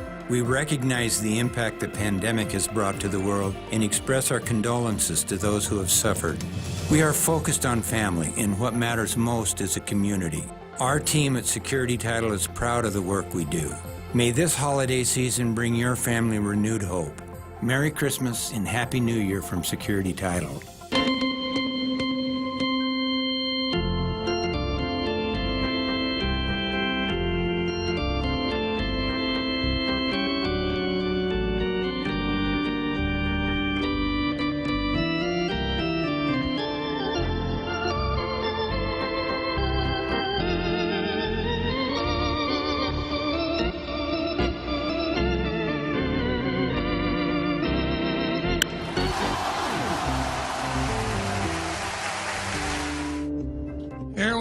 Seventh inning stretch in Wrigley Field, Chicago. Nobody in the stands, nobody on the field. We're going to make a speedy trip from Wrigley Field straight to the Jigo Mayor's office. Pam Duvall, one of our correspondents, makes this report. Jigo Mayor's office was closed. Shutters up. So you got to give Rudy Montanani a lot of credit. he really took a stand on this whole ethical issue about vaccines. He's not going to help anybody get this vaccine. May or may not have fetal tissue dimension to it, but Rudy is not going to help, that's for sure. Yeah, a very ethical man, Rudy Montanani. Okay, I'm going on next to Trump versus Congress. President Trump has left Washington in limbo. This is from a website called The Hill. Has left Washington in limbo after signaling opposition to the massive Wuhan virus relief and government funding package passed with bipartisan support this week, threatening a government shutdown in his final days in office. That'd be a nice exit. Trump, who left Washington for his Mar-a-Lago resort on Palm Beach on Wednesday, did not definitively say he would veto the $2.3 trillion package, but his opposition left members of both parties shaking their heads, wondering if he'd come around to sign the legislation before funding is set to run out on December 29. So we may be going into one of those where the federal government is shut down, except for essential employees. Congress would have limited options, and time should Trump veto the package. The most plausible move may be for Congress to pass a weeks-long continuing resolution to fund the government through the beginning of January. Lawmakers could also vote to override the veto, which would set up a clash between Republicans and Trump. Yet it's unclear whether Trump will veto the measure, complicating that route. Trump is yet to formally receive the legislation, which is being enrolled. Now remember, it's over 5,000 pages. Yeah. So let's have a little Law and Order notebook time here, Jose. Here's a little bit of the mechanics of passing legislation. When a bill is finally passed, I'll use our legislature as the same thing. When a bill is finally passed, the bill is engrossed. That means the Secretary of the Legislature sits down with all of the amendments and the text and makes sure that all of the amendments are included in the final text of the bill. That's called engrossing. And after the recording secretary is sure that the bill has been engrossed properly, then it comes back and senators vote on that bill. Now, once in a while, a motion will be made to vote on the bill without engrossment. This will be when they're really in a big hurry. Or you take a bill that was not amended at all, perhaps could be passed without engrossment, but usually bills are engrossed. After the bill is engrossed and the body votes on it, then it goes to the speaker, in our case, who signs it. The secretary attests to the signature. The bill is then put together, stapled together to a piece of blue back paper. It's then said that the bill has been enrolled. Once the bill is enrolled, in other words, when it's ready for publication, it is then transmitted to the executive for his action, the president, the governor, or whoever. So you can imagine it would take a long time to enroll a 5,000-page bill. Let's see, I got drive-through Jack on the line here. I'm going to stop enrolling bills for a moment here, find out what's up for... Now, he keeps telling me the story about filling his refrigerator so he doesn't have to go through the drive-thrus anymore or anything like that. And that's like going to a cowboy movie, you know, and then being told at the movie, we didn't use the horses for this film. How can you have a cowboy movie without horses? How can you have drive-through Jack if he's not at the drive-through? Come on, Jack, fess up. Be honest. I wish I could go to the drive-through, but yeah, the better half of me just came out to the conclusion that nope, let's stock up, eat at home as much as possible, save, and so we're taking that road. Drive-through Jack, not at the drive-through, is like Superman without a cape. It just doesn't fit, Jack. And by the way, without a cape, he was a great journalist. So, but anyways, I was listening earlier about looking up Moderna and Pfizer, and one of the sites that I keep bookmarked is called Life News, and they came out with an article in November, about the vaccine, and what it is they use what are, I guess, computer-generated models, so they don't have to do things such as it's a completely synthetic modification of RNA. Yes, and then so what it is on other sites, you might, if they love abortion, they'll say, no, look, they're still using aborted fetal cells. So it's very, you need to be careful, and you have to form your own Dewey Decimal System when it comes to researching stuff online, and you just bookmark your reputable sources, and you let Google take care of the rest, and then what you have are two versions of the same issue. Well, other people have an advantage that I don't have when it comes to online research. Other folks can go to tall tales. True.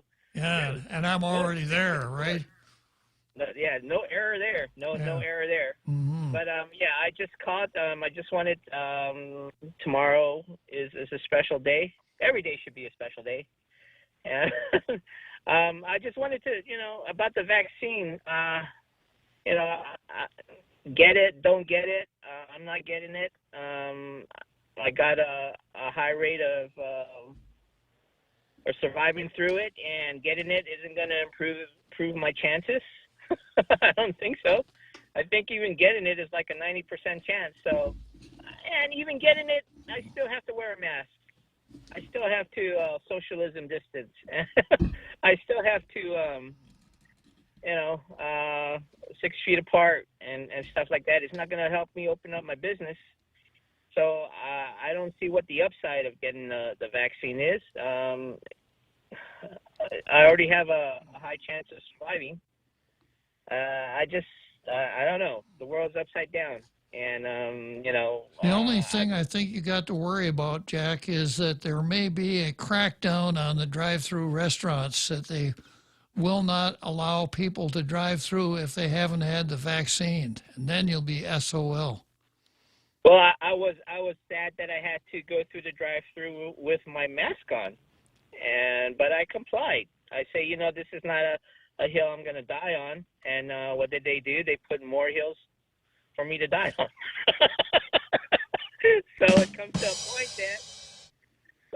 a point that you draw the line on the sand, and you say, yeah, no more. This is it. The buck stops here. I'm not doing it. So I'm not getting the vaccine. I don't see.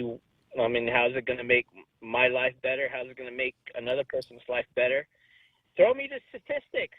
I'll throw other statistics at you, but give me some proof that when I get that vaccine, that I don't have to wear that mask. I could open up my business. I don't have to do the 6 feet, but no, it doesn't do anything. It's still game on as usual. Fixed game where people with integrity, people with, a life to live justly, they're shunned upon. They're shunned upon that, you're the reason why. I'm the reason. Okay, fat shaming. Okay, you told me to shorten the curve there, and I didn't lose weight. I gained weight. I'm ugly. I have to wear a mask. So now you're telling me that I'm contagious and I have to get a shot? Listen, nah, it ain't happen. Homie ain't playing that game. So I just wanted to wish everyone a Merry Christmas and a Happy Advent. And, we'll get through this. I don't know.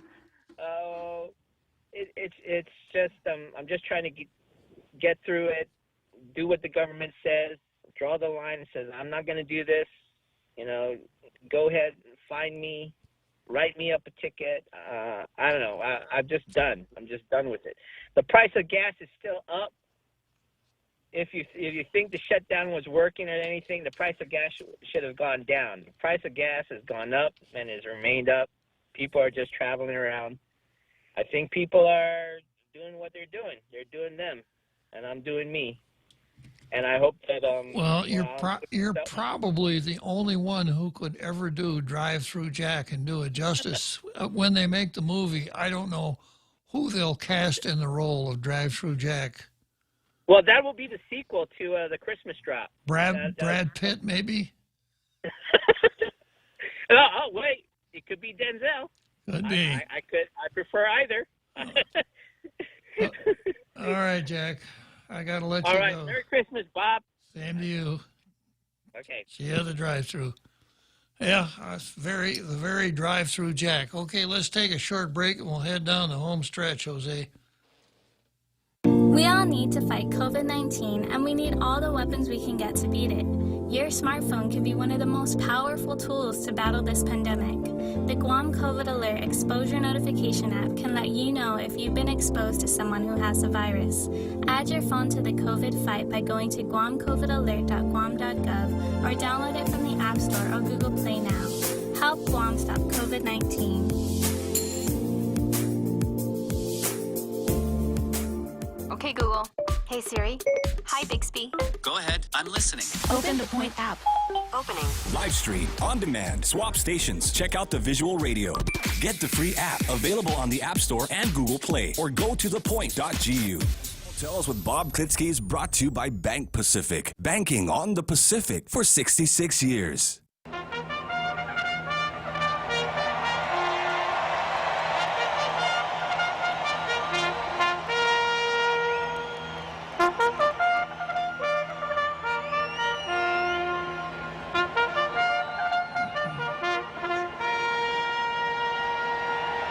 So here we are, home stretch, Tall Tales, and the night before Christmas, we're here at Churchill Downs in Louisville, Kentucky, wrapping up another exciting episode of Tall Tales. I took a peek at Facebook, and one of our Tall Tales tailgaters has done some signal testing for us. And according to Lynn McAfee, she said she tested the Tall Tales signal reach, and there is no signal at 40 feet underwater. I got to talk to Ray about that. I expect there are a lot of folks swimming around 40 feet underwater who really would like to listen to Tall Tales. What do you think, Jose? We should do a remote in the trench. Mariana's Trench. That would be a first, wouldn't it? Okay, so I'm going to wrap up here with Donald Trump versus Congress, and I've got a piece from Politico that gives several scenarios as to what could happen here, 5 different scenarios. Scenario number 1, the House and Senate pass a measure to boost stimulus checks to Trump's proposed $2,000, and Trump signs the bill. Reality check. House Speaker Nancy Pelosi plans to put the $2,000 stimulus check measure to unanimous consent vote on Friday. But already a handful of House Republicans are threatening to reject it, and it would take just one no vote to derail the whole measure. Remember, I explained unanimous consent after Michael San Nicolas came back and said that his Madeline Bordallo War Claims Repair Bill passed the House unanimously. Big difference between unanimously and unanimous consent. Unanimous consent means that the Rules Committee develops a rule and said, we're going to put this on the consent calendar. And when the bill is called, if no one votes against it, it passes by unanimous consent. But just one member saying no, it doesn't pass. And it's taken off the consent calendar and it has to go back through the regular procedure. So when it works really fast. When it doesn't work, it doesn't work at all. That's different from pass here on Guam. From pass? The pass. Yeah. Yeah. I pass. It would be an absolute miracle if Republicans alter this bill to include higher stimulus checks. Highly unlikely. Scenario number 2, Trump pocket vetoes the bill while Congress is adjourned by letting 10 days pass without signing it. Trump did say in March 2018 he would never sign a big spending bill again. A pocket veto can't be overridden, and we'd lead to a government shutdown. Funding runs out on December 28. A pocket veto means this. If Congress adjourns sine die on January 2 and passes a bill, say, on December 28th and sends it to Trump, if Congress adjourns prior to the expiration of 10 days, Sunday's not accepted, then the president's got 30 days to either sign it or do nothing. And if he does nothing, the bill does not become law. That is the pocket veto. And it happened. We use the same system here. So this last legislature timed it, said they were timing their last session. So there would be 10 days from the date of the session to the end of the legislature, so Governor Leon Guerrero couldn't pocket veto any of the bills that they had passed. All right.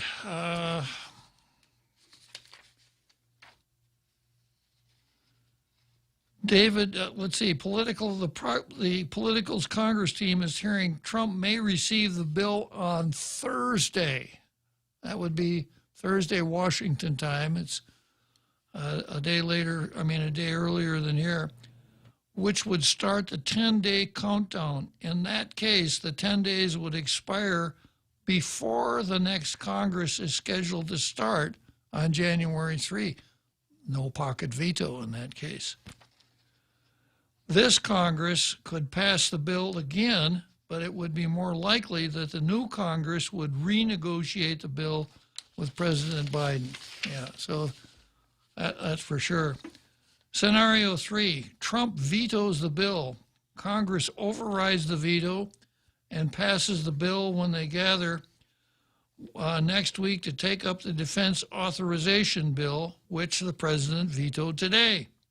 Reality check. Trump has vetoed bills 9 times in the past, and Congress has yet to override a Trump veto. Still, both Republican and Democrat leadership in Congress are committed to getting this bill done before they leave town for the holidays. They are unlikely to negate all of their work. Scenario number 4.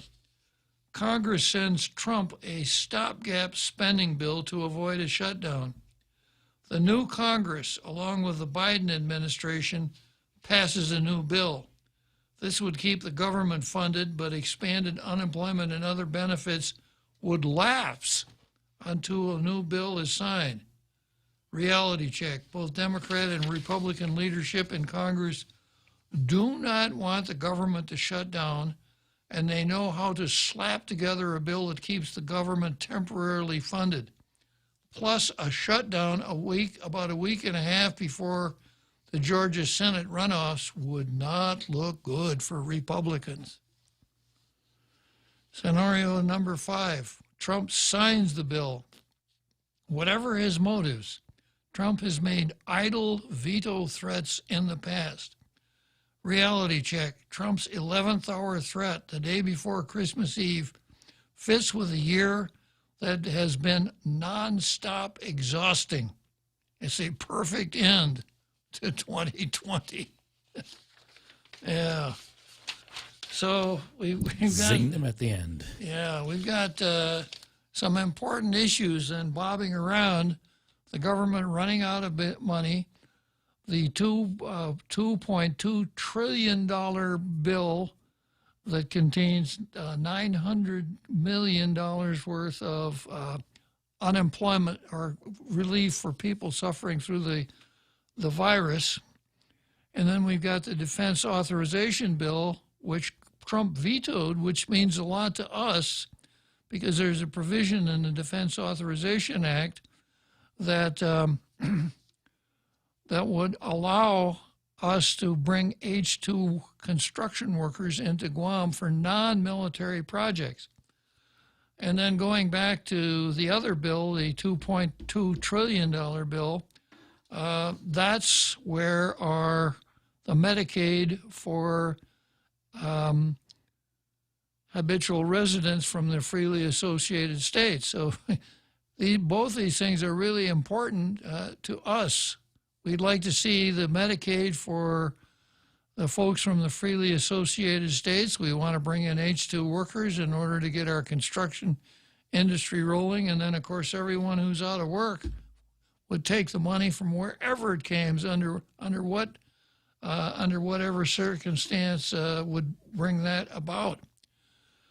So, so much for that one. The last item I'm going to cover here is baseball versus insurance. Major league clubs sue insurance providers over COVID losses. And I bring this up because it kind of ties in with the Tom Pinehoff matter. Tom Pinehoff has a suit before the District Court of Guam attempting to get the court to order the governor to end her issue closing bars. Tom owns a bar, and he's alleged a deprivation of property, a due process violation, a Fifth Amendment a takings violation, things like that.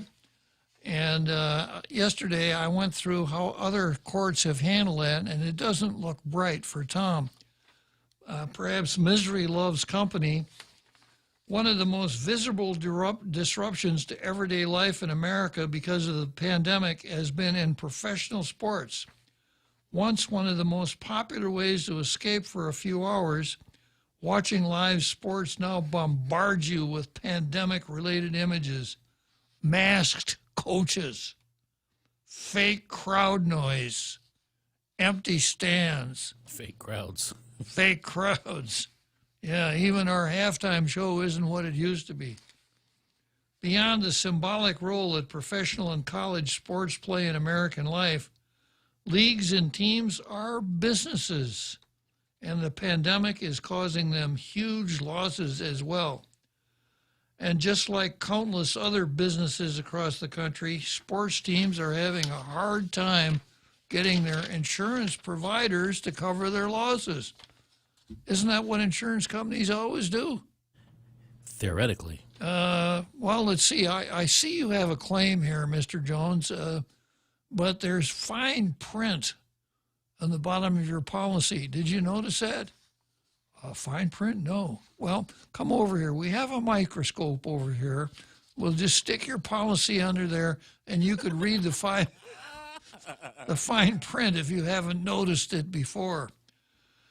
Okay, a lawsuit filed in California, Major League Baseball, all 30 Major League Baseball's teams, the MLB Network, and the MLB-owned Tickets.com all accused their insurance providers of failing to uphold their policies. I'm shocked, I tell you. Baseball paid millions of dollars in premiums year after year because it deliberately brought broad, more protective coverage, which insurers have declined to cover, the insurance reads. A typical Major League regular season is 162 games. Used to be 154. Yeah. That's why the guy that broke Babe Ruth's record, what was his name? 61 homers. His name will come to me in a minute. Anyhow, He has an asterisk behind his record because the season was lengthened from 154 to 162. He hit 61 homers. That was before, you know, we went to steroids and all this stuff. And now the word 60 home runs is preceded by the word only. Asterisks. Oh, he only hit 60 home runs? Yeah. A typical Major League Baseball season is 162 games for each team. The 2020 season, however, was shortened to 60 games played without fans. That loss of more than 1,500 games includes a loss of broadcast revenue, fans paying for tickets, parking, concessions, merchandise, totaling billions of dollars in losses. And the business interruption suits that have been thrown out so far, I guess I'll have to come back to this. This is not a very good Christmas present for Major League Baseball. It's a cliffhanger. Yeah, okay, so let's wrap it up here today. Jose and I will be back on Monday, and we wish all of you tailgaters out there in our international radio listening audience the most merry of Merry Christmases.